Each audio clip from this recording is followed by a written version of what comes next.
안녕하세요. 얼마 전 미국에 온 30대 여자입니다. 계모인 시어머니 때문에 하마터면 미국에 혹 하나 달고 올 뻔했던 어처구니 없는 이야기를 해드릴게요. 남편과 저는 사내 커플이었습니다. 저는 원래 사내 연애에 대해 그다지 호의적인 편은 아니었어요. 사귀다 헤어지기라도 하면 제 인생에 큰 타격을 입힐 수도 있다고 생각했으니까요. 하지만 같은 부서에서 근무하던 남편과 자주 밥도 먹고 많은 시간을 함께 보내다 보니 자연스럽게 정이 들어버렸습니다. 그래도 둘이서 딴에는 비밀 연애를 한다고 조심했는데 어느 순간 주변 사람들이 다 눈치를 챘더라고요. 다행히 남편이나 저나 열심히 일을 해와서인지 싫은 소리는 듣지 않았습니다. 남편과 그렇게 1년 정도 사귀었을 무렵 저는 다른 회사로부터 스카웃 제의를 받았습니다. 평소에도 한 번쯤 일해보고 싶던 직장이라 이직을 하기로 결심했어요.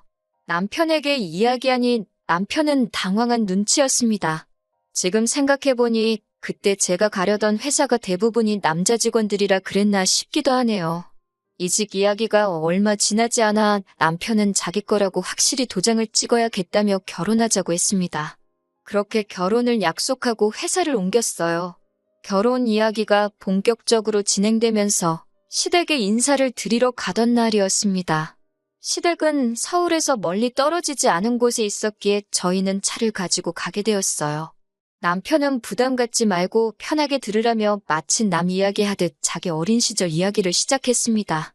남편이 5살이었을 때 불의의 사고로 친어머니가 돌아가셨다고 합니다. 그 당시 안정적인 직업이 없었던 시아버지께서는 남편을 외할머니에게 맡겼고 그렇게 10년 동안 남편을 한 번도 보러 오지 않으셨대요. 그러다 어느 날 재혼을 하게 되었다며 지금의 시어머니와 왔더랍니다. 그 이후로 시부모님과 함께 살기 시작했대요. 그리고 얼마 지나지 않아 두 분 사이에서 여동생이 태어났는데 그게 바로 제 시누이입니다. 그런 이유로 자기한테 나이 차이가 많이 나는 여동생이 있는 거라며 혹시 궁금해할까봐 말해주는 거라고 하더라고요. 평소에 성격이 밝고 가족들하고도 사이가 좋은 것 같아 보였기에 남편에게 그런 과거가 있는 줄은 상상도 못했습니다. 시댁에 도착하니 시부모님이 저희 둘을 반갑게 맞아주셨습니다. 신우는 어디 갔는지 안 보이더라고요. 저는 그저 속으로 어른들이 모인다니까 불편해서 어디 다른 데라도 갔나 보다 생각했어요. 얼마 안 있다가 식사부터 하자는 시어머니 말씀에 모두 식탁으로 모였는데 그때 2층에서 인기척이 들리더니 신우가 툴툴거리며 내려오더라고요. 신우는 진한 화장에 머리를 노랗게 염색하고 있었는데 그걸 보고는 요즘에는 학교에서는 학생이 저러고 다녀도 뭐라고 안 하나 그런 생각을 했습니다. 신우는 저를 힐끗 보더니 아는 체도 안 하고 밥만 먹기 시작했어요. 그러자 시어머니께선 당신이 보기에도 그 상황이 민망하셨는지 애가 원래 숫기가 없어서 그렇다며 신경 쓰지 말라고 하셨습니다. 시아버지께서는 말수가 많지 않으셨고 반면에 시어머니는 다정하신 분 같았습니다. 하지만 제가 집안의 속사정을 듣고 와서인지 시어머니가 남편보다는 신우를 훨씬 많이 챙기는 것 같았어요.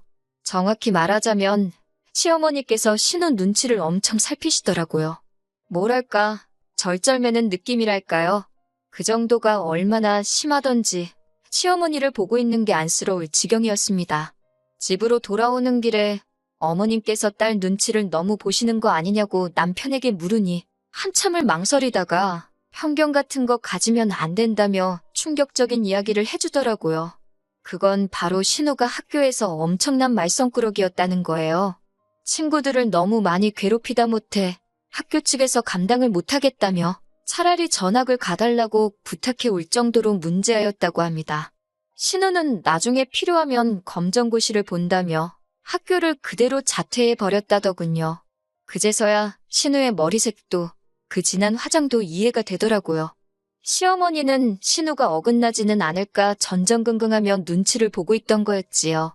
시간은 흘러 상견례날이 되었습니다. 양가 어른들만 모시고 하려고 했는데 맛있는 거 먹는데 어떻게 신우만 쏙 빼고 먹냐는 시어머니의 말씀에 그럼 신우도 데리고 나오라 했습니다. 남편과 저희 가족이 한 10분 정도 먼저 도착해서 자리에 앉아 있었어요. 그리고 약속 시간을 살짝 지나 시부모님과 신우도 도착을 했습니다. 그리고 저는 저도 모르게 입 밖으로 한숨을 쉬고 말았습니다. 세상에 신우가 다 찢어진 청바지에 배꼽이 훤히 보이는 셔츠를 입고 왔더라고요. 시어머니는 당신이 빨래를 안 해서 이렇다며 미안하다 하시고 시아버지는 딴청만 피우고 계셨습니다. 남편도 민망한지 저에게 원래 저 정도는 아니라면 나지막히 미안하다 하더군요. 다행히 제가 이미 친정부모님께 남편 여동생에 대해서 이야기해놓은 바가 있어서인지 친정부모님은 요즘 애들이 개성이 강하다며 괜찮다고 하셨습니다. 이윽고 식사가 시작되었습니다. 장소를 제가 정했는데 다행히 다들 맛있다고 하더라고요. 그런데 갑자기 신우가 이까짓 거 먹자고 집에 있는다는 자기를 끌고 나왔냐며 시어머니한테 투덜거리기 시작했어요. 너무 버릇없는 행동을 보여서 제가 남편을 툭 치며 한마디 하라고 했습니다. 그런데 남편은 모르는 척만 하더라고요. 보다 못한 제가 그래도 기왕 나왔으니까 기분 풀라고 한마디 했어요. 그런데 그 순간 시어머니께서 눈을 동그랗게 뜨고는 저한테 벌써 윗사람 노릇하려는 거냐고 사부치시더군요. 순간 양쪽 분위기가 완전히 싸해졌습니다. 다행히 시아버지께서 틀린 말 한 것도 아닌데 뭘 그러냐며 신우에게 먹기 싫으면 혼자 차에 가 있으라고 한마디 해주셨어요. 그제서야 신우도 입술만 삐죽거리고 조용해졌습니다. 이틀 뒤 데이트를 하다가 상견례 때 있었던 일에 대해서 남편과 이야기를 하게 되었어요. 시어머니께서 신우한테 너무 관대한 거 아니냐고 하니까 본인도 알고 시아버지도 잘 알고 계시답니다. 하지만 남편의 말은 뜻밖이었습니다. 비록 첫 번째 부인은 사고로 잃었지만 어쨌든 남편 입장에서는 엄마 없이 자라는 서름을 겪은 거잖아요. 이번에 이혼이라도 하게 되면 또 다시 딸도 편부모 밑에서 자라야 하는데 당신 자식한테 그런 서름을 또 겪게 할 수는 없다고 그래서 웬만한 건 그냥 참고 사신다 하더라고요. 남편도 시아버지의 그런 뜻을 알기에 웬만하면 시어머니랑 부딪히지 않으려고 한다고 했습니다. 그 이야기를 들으니 상견례 자리에서 남편이 나서지 않았던 것이 좀 이해가 되더라고요. 그리고 얼마 뒤 저는 시아버지께 생각지도 못한 연락을 받았습니다. 저희 회사 근처로 오신다면 남편과 셋이 밥이나 함께 하자고 하시더라고요. 무슨 일로 부르시는 건지 전혀 짐작조차 안 돼서 정말 긴장이 많이 됐어요. 고깃집에서 만났는데 시아버지는 먹고 싶은 건 다 시키라고 하셨습니다. 고기가 나오니까 당신이 직접 구워주시기까지 하셨어요. 저랑 남편이 서로 굽겠다고 하는데도 하루 종일 일한 사람들이니까 편하게 먹기만 하라고 하시는데 정말 감동이었네요. 이윽고 시아버지는 저희에게 결혼할 때 뭐뭐가 필요하냐고 물어보셨습니다. 그러면서 농담 반 진담 반처럼 상견례 자리에서는 시어머니가 있어서 못 물어보셨다고 혹시 서운했냐고 하시더라고요. 사실 신우가 아직 어리기도 하고 또 시어머니가 어쨌든 남편에겐 친어머니가 아니다 보니 집 문제라던가 혼수예단 문제를 말하기가 어렵더라고요. 남편도 괜히 눈치 보는 것 같았고요. 그래서 그냥 둘이 반반 결혼하는 쪽으로 입을 맞춘 상태였어요. 그런데 시아버지께 먼저 물어봐 주시니 너무 감사했지요. 저희가 우물쭈물하고 있으니까 하긴 어떻게 대놓고 뭘 해달라 소리를 하겠냐며 통장을 하나 주시더라고요. 통장을 열어보니 5천만 원이 찍혀 있었습니다. 시아버지께서는 남편에게 돌아가신 남편의 친어머니 보험금에 당신이 좀 더 보탠 거라고 덧붙이셨습니다. 남편은 입을 꽉 깨물고 눈물을 삼키고 있었고 그 모습을 지켜보고 있자니 저도 저절로 눈물이 흘렀어요. 그 이후로 저희는 결혼식을 올리고 시아버지가 주신 돈에 친정 부모님이 보태주신 돈 그리고 영끌에서 작은 아파트를 하나 샀습니다. 그런데 얼마 지나지 않아 남편이 회사를 관두게 되었습니다. 직장 상사와의 불화가 있었는데 남편이 그 스트레스를 견뎌내지 못했거든요. 대출까지 있는 대로 끌어서 집을 샀는데 바로 남편이 퇴사를 하니 정말 힘들었습니다. 남편도 저를 바라볼 낯이 없다며 막노동을 나가기 시작했어요. 이직을 하기 위해서 20곳이 넘는 회사에 이력서를 넣고 면접을 보길 반복했지만 남편이 일하던 바닥이 워낙 인맥으로 끌어주는 곳이라 그런지 번번이 고배를 마셔야만 했습니다.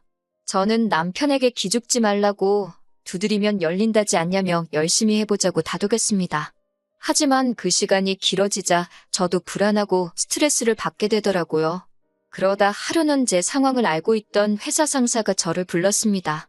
자기가 간섭할 일이 아닌 것 같지만 요새 얼굴이 금방이라도 쓰러질 것 같아서 그런다며 혹시 해외에 나가고 싶은 생각이 있냐고 묻더라고요. 회사에서 전부 다 지원해주는 해외 연수니까 남편이랑 같이 가라고요. 인생의 터닝포인트가 될지 아냐면서 말이지요. 남편과 상의 끝에 해외 연수를 가기로 했습니다. 다행히 배우자에 대한 지원도 어느 정도 가능하였기에 이러한 결심을 내릴 수가 있었어요. 남편의 실직을 걱정하던 양가에도 이 기쁜 소식을 알렸습니다. 특히나 시어머니께서 너무 좋아하시더라고요. 남편에게도 잘 된 일이라고 그러시는 게 아니고 혼자서 다른 계산을 하고 계셨거든요. 시어머니께서는 저희더러 신우를 같이 데려가라고 하셨습니다. 그럼 애가 영어도 늘거고 세상을 보는 눈이 넓어지지 않겠냐 하시면서요. 저희들 먹는 밥상에 수저 하나만 놔주면 된다면서 정말 아무것도 아니라는 듯 말씀하시는 그 뻔뻔함에 기가 차더라고요. 저는 그렇게는 못한다고 말씀드렸습니다. 저나 남편이 지금 놀러가는 게 아니라고 몇 번을 설명해도 시어머니는 듣질 않으셨어요. 급기야는 저희더러 신우를 안 데려가겠다는 건 가족이기를 거부하는 거고 저희가 신우의 인생을 망가뜨리는 거라고 하더군요. 심지어 그 불만투성이에 툴툴거리고 욕을 입에 달고 살던 신우가 저를 언제부터 그렇게 친했다고 언니 하고 부르는데 두 모녀가 가증스럽기까지 했습니다. 저는 남편에게 아무리 시어머니랑 부딪히기 싫어도 이번만큼은 당신이 나서달라고 몰아붙였습니다. 내가 무슨 욕바지도 아니고 왜 나 혼자 시어머니의 말도 안 되는 요구를 감당해야 하냐고요. 친정에서도 그럴 거면 그냥 이혼하고 혼자 가라는 소리까지 하셨을 정도로 저와 저희 친정 부모님은 스트레스를 받고 있었습니다. 그리고 출국 한 달 전쯤 남편이 결국 폭발을 했습니다. 어김없이 전화에 신우 데려가라고 난리를 치는 시어머니께 여동생만 자식이냐고 나는 자식 아니냐고 소리를 치더군요. 자꾸 이러시면 자기 이혼당한다고 그랬으면 좋겠냐고요. 한 번이라도 자기를 친자식으로 생각하신 적이 있다면 제발 억지 좀 그만 쓰라고 거의 울부짖듯이 외쳤습니다. 시어머니는 눈도 깜짝 안 하고 남편더러 너도 결혼했으니 이제 자식 낳아보라고? 배 아파 나 키운 자식하고 그냥 키우기만 한 자식하고 그게 어떻게 같을 수가 있겠냐 하시더군요. 옆에서 듣고 있던 저는 정말 심장이 쿵하고 내려앉는 기분이었습니다. 아무리 그래도 10년을 넘게 어머니라고 부르며 옆에 있던 자식한테 어떻게 저런 모진 말씀을 하시나 싶었어요. 그날 이후로 한 일주일 동안 남편은 거의 술만 마셨습니다. 저는 도저히 보고만 있을 수가 없어서 시어머니를 찾아갔어요. 시댁에 가니 시어머니가 저를 개보듯 닭보듯 하시더군요.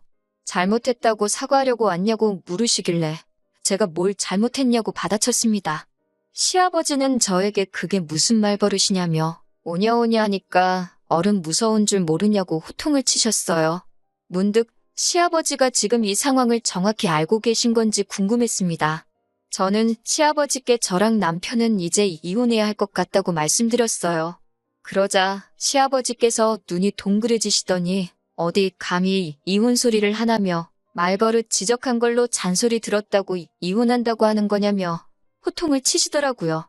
저는 시아버지를 먼저 진정시키고 회사에서 준 해외 연수 기회며 그동안 시어머니가 신우 데려가라고 억지 쓴 일부터 그날 시어머니가 남편에게 했던 배 아파 낳은 자식 이야기까지 그동안에 있던 모든 일에 대해서 하나도 빼놓지 않고 다 일러바쳤습니다.